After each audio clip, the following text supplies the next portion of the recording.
এই গল্পটা মাধবপুর গ্রামের। আপনারা স্বার্থপর লোক দেখেছেন নিশ্চয়ই, কিন্তু এই গ্রামের মতো স্বার্থপর লোকজন হয়তো কখনো দেখে থাকবেন। আর এই স্বার্থপরতাই এই গ্রামের মানুষদের ভয়ঙ্কর ডাইনির অভিশাপে ফাঁসিয়ে দিল। হাড় হিম করা এই ঘটনা শোনার জন্য শ্বাস বন্ধ করে এই গল্পটা পুরোটা দেখুন।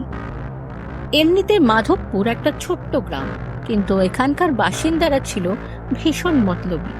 প্রত্যেকে প্রত্যেকজনকে কিভাবে নিচু করবে সর্বক্ষণ এটাই চিন্তা করত।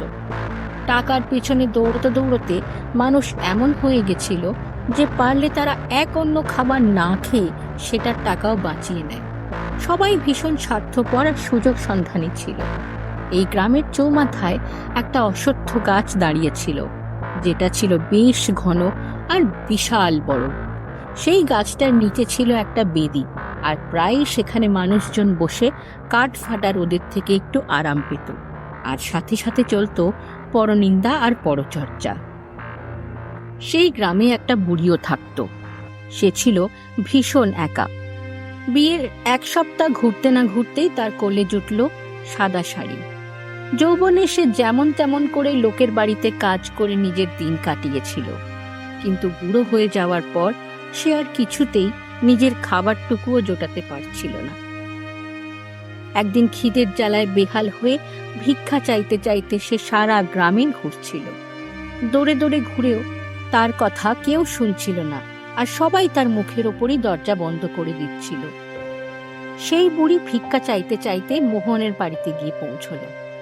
হা হা, মোহন বাচ্চা, আমায় কিছু খাবার দে না বাবা, কয়েকদিন ধরে পেটে কিছু নেই, আমার খুব খিদে পেয়েছে, ভগবান তোদের ভালো করুক। যৌবনে নিজের স্বামীকে খেয়েছিস, এবার কি আমাদের খাবি নাকি? চল চল, যা যা এখান থেকে, যা। মোহনের আওয়াজ শুনে ওর স্ত্রী কমলা হাতে করে কিছু খাবার বাইরে নিয়ে এলো আর সেই বুড়িকে দিয়ে দিল। বুড়িটা খাবারটাকে নিয়ে সেখান থেকে চলে গেল। এই বুড়ি ভিখারিটাকে খাবার দেওয়ার কি দরকার ছিল? হ্যাঁ, তুমি এখানে এইভাবে পয়সা ধ্বংস করছো, আর ওইদিকে গ্রামের লোকেরা আমাদের থেকেও বেশি বড় লোক হয়ে যাচ্ছে। যত সব। আমার সামনে বেশি বক বক করো না তো, খাবারটা খারাপ হয়ে যাচ্ছিল তাই দিয়ে দিলাম বুড়িটাকে। খাবারটা নিয়ে বুড়ি ভিখারিটা সেই অশ্বত্থ গাছের নিচে গিয়ে বসলো। ঢাকনাটা খুলতেই সেখান থেকে ভীষণ বাজে পচা গন্ধ বেরোতে শুরু করলো। কিন্তু ওই যে কথায় বলে না, পেটের আগুন একমাত্র খাবারেই শান্ত হয়। খিদের জ্বালায় সেই বুড়িটা যেমন তেমন করে খাবারটা খেয়ে নিল আর গাছে হেলান দিয়ে বসে রইল। কিছুক্ষণ কেটে যাওয়ার পর হঠাৎ করে বুড়িটার পেটে আর বুকে অসহ্য যন্ত্রণা শুরু হয়ে গেল। একটা বুক জ্বালা ভাব নিয়ে বুড়িটা যন্ত্রণায় ছটফট করতে শুরু করলো। সে সবাইকে ডেকে ডেকে সাহায্য চাইতে থাকলো। জল, আমাকে একটু জল দাও, আমার খুব কষ্ট হচ্ছে, আমাকে একটু জল দাও কেউ। কিন্তু গ্রামের স্বার্থপর লোভী মানুষগুলোর কানে সেই মৃতপ্রায় বুড়িটার আওয়াজ পৌঁছল না। সবাই নির্লজ্জভাবে দেখতে দেখতে সেখান থেকে সরে যেতে লাগলো। দেখতে দেখতে জলের কষ্টে বুড়িটা আওয়াজ আর চোখ বন্ধ হয়ে গেল। সেও ওখানে বসে থাকলো সারা রাত। সকালবেলা সেখান দিয়ে একটা সাধু যাচ্ছিল। সে ওই বুড়িটাকে গাছতলায় ওখানে পড়ে থাকতে দেখে তার দিকে এগিয়ে গেল। সাধুটা বুড়িটাকে ডাক দিল, কিন্তু বুড়িটা কোনো জবাব দিল না। আর যেই সাধুটা তার গায়ে হাত দিয়ে একটু ঠেলা দিল, তার শ্বাস আটকে গেল। বুড়িটা একদম ঠান্ডা হয়ে গেছিল, আর তার চেহারার রং হালকা নীলচেও হয়ে গেছিল।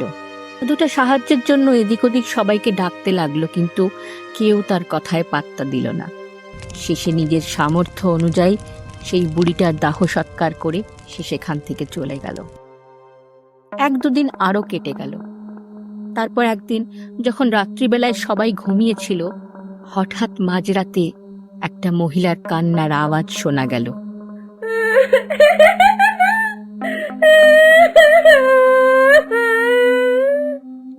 আওয়াজটা এত জোরে ছিল যে পুরো গ্রামে সেই আওয়াজটা শোনা যাচ্ছিল। কান্নার সাথে সাথে জোরে জোরে চিৎকার আওয়াজও ভেসে আসছিল, যেটা শুনে গ্রামের লোকেরা আরো ভয় পেয়ে গেল। সেই রাতটা কেটে গিয়ে পরের দিন হলো, আর কেউ কোনো আওয়াজ শুনতে পেল না।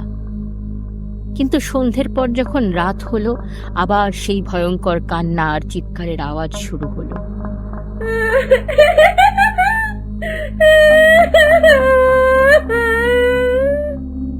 এবার থেকে প্রতি রাতে ওরকম মহিলার কান্নার আওয়াজ আসতে শুরু করলো।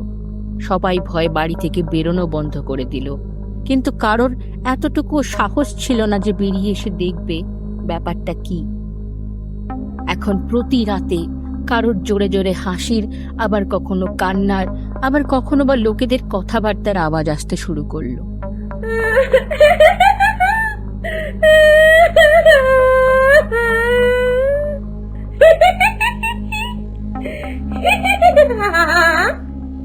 এসব শুনতে শুনতে গ্রামের লোকেদের মনে ভয়টা বেড়েই চলেছিল।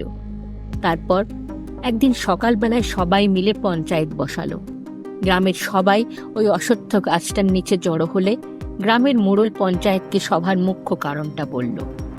গ্রামবাসী, গ্রামে সব কি হচ্ছেটা কি? রোজ রাতে একটা মহিলার কান্নার আওয়াজ শোনা যায়। সবাই যে যার কথাটা জানালো। কেউ বলল এটা নিশ্চয়ই চোর হবে, আবার কেউ বলল হয়তো এটা কোনো বহুরূপী হবে, আবার কেউ অন্য কিছু বলল। কিন্তু এর কোনো সমাধান বেরোলো না, আর মানুষজন নিজের নিজের বাড়ি ফিরে গেল। এক রাতে মোহন নিজের বাড়ি ফিরছিল। সে যেই ওই অশ্বত্থ গাছের নিচে দিয়ে যেতে লাগলো, তার শরীর ভীষণ খারাপ হয়ে পড়ল, আর হঠাৎ করে তার ভীষণ বুকে ব্যথা উঠল। বুকের ব্যথায় ছটপট করতে করতে সে মাটিতে পড়ে গেল।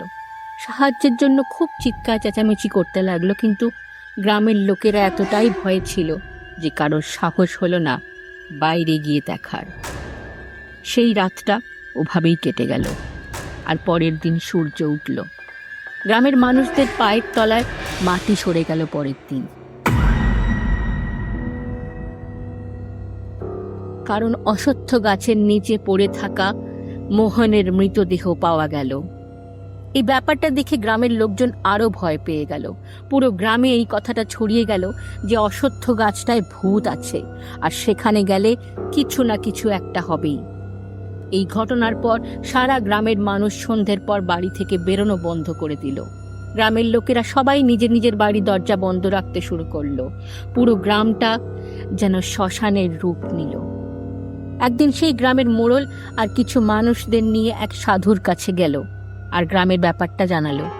চোখ বন্ধ করে সাধু বাবা নিজের দিব্য শক্তি দিয়ে সব দেখে তাদের এই পরিস্থিতির কারণ জানালো। এইসব তোমাদের স্বার্থপরতার ফল। তোমরা সেই গরিব বৃদ্ধাকে কিচ্ছু খেতে দাওনি, এবং খেতে দিলেও ওই পচা খাবার দিয়েছিলে, যার ফলে যন্ত্রণায় বৃদ্ধা মারা গেছে। এখন সে মরে ডাইনি হয়ে গিয়েছে, আর এখন সে সমস্ত গ্রামবাসীকে বিরক্ত করছে। যা ঘটেছে সব তোমাদের এই গ্রামবাসীদের দোষ। তোমরা তোমাদের লোভ আর নিষ্ঠুরতার কারণে একজন অসুস্থ ও দরিদ্র বৃদ্ধা মহিলাকে হত্যা করেছ। এখন সে তার তো প্রতিশোধ নেবেই। সত্যি কথাটা শুনে গ্রামের লোকেরা ভয় পেয়ে গেল। সবারই নিজের করা ভুলের জন্য আফসোস হতে লাগলো, আর সাধু বাবাকে নিজের প্রায়শ্চিত্তের উপায় জিজ্ঞেস করল। লোকেদের অনুরোধে সাধু বাবা সেই বুড়িটার আত্মার শান্তির জন্য পুজো করার সিদ্ধান্ত নিল, আর সমস্ত গ্রামবাসীরা সাধু বাবার কথা শুনল। পরের দিন হোম যজ্ঞের আরম্ভ হলো, আর সাধুটা মন্ত্রের উচ্চারণ শুরু করল।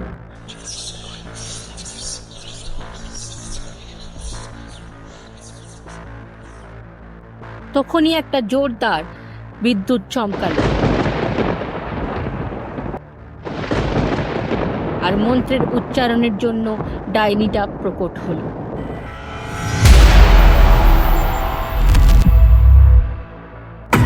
সমস্ত গ্রামবাসীরা দেখলো ডাইনিটা সেই বুড়ি ভিখারিটাই। হ্যাঁ সাধু, তুই আবার এর মধ্যে পড়ছিস কেন? তুই নিজের রাস্তায় যা, নাহলে তোকেও প্রাণ দিতে হবে। দেখো, একটা মানুষের দ্বারা ভুল হতেই পারে। তুমি আমাকে বলো তোমার কি চাই। আচ্ছা ঠিক আছে, তোমার নামে একটা মন্দির বানিয়ে দিচ্ছি, কিন্তু তার আগে তুমি বাকিদের বিরক্ত করা বন্ধ করো। যখন বেঁচে ছিলাম এই গ্রামের লোকেরাই আমার জীবনটাকে নরকের থেকেও খারাপ করে রেখেছিল, আর এখন দেবদেবীর স্থান দিচ্ছে। আমি এর লায়ক নই। আমি আমি একটা ডাইনি। হ্যাঁ হ্যাঁ, আমি একটা ডাইনি। আমি এদের মধ্যে কাউকে ছাড়বো না, আর তুই মাঝখানে এলে তোকেও না। সাধু ডাইনিটাকে অনেক মিনতি করলো, আর গ্রামবাসীরাও হাত জোড় করে নিজের কৃতকর্মের জন্য ক্ষমা চাইল। সবার আগতি মিনতির পরে শেষে ডাইনিটা বলল, ঠিক আছে, আমি বেঁচে নেই ঠিকই, কিন্তু আমার একটাই জিনিস চাই, যে এই গ্রামে আজ থেকে কোনো গরিব না খেয়ে থাকবে না। আমার সাথে যেটা হয়েছে যেন কখনো কারোর সাথে না হয়। তারপর সবাই একসাথে সেই বুড়িটার আত্মাকে আশ্বাস দিল যে গ্রামের কোনো দিন এরকম কোনো কিছু হবে না, আর দিনে 24 ঘন্টা ধরে কাঙালি ভোজনের ব্যবস্থা করার সিদ্ধান্ত নিল। এরপরে সেই ডাইনি বুড়িটার আত্মা সেখান থেকে চিরদিনের জন্য চলে গেল।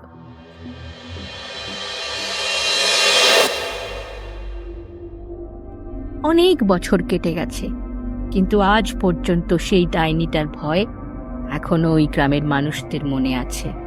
এখনো পর্যন্ত সেই গ্রামে 24 ঘন্টা কাঙালি ভোজনের ব্যবস্থা রয়েছে।